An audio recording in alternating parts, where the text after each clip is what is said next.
Привет, добро пожаловать на канал. Сегодня у нас Kia Rio. Значит, менял рейку рулевую тут 1020 назад примерно. Хотел бы показать, как она стучит. Ну, с этой стороны нормально. Тут короткая часть, а вот с этой стороны длинная. И если мы возьмемся рукой вот где пыльник и начнем вверх-вниз ее расшатывать,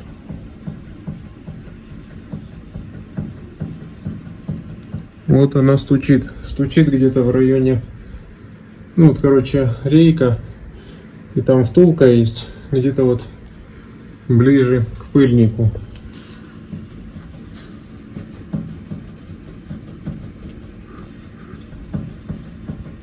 Я думаю, слышно. Еще если крутануть рулем, то мы услышим такой вот звук. Что-то скрипит. Ну вот она и подстукивает. Ну, может, рейка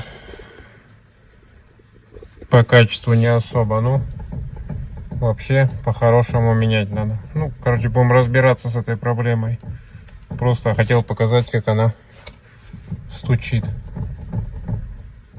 и что-то скрипит.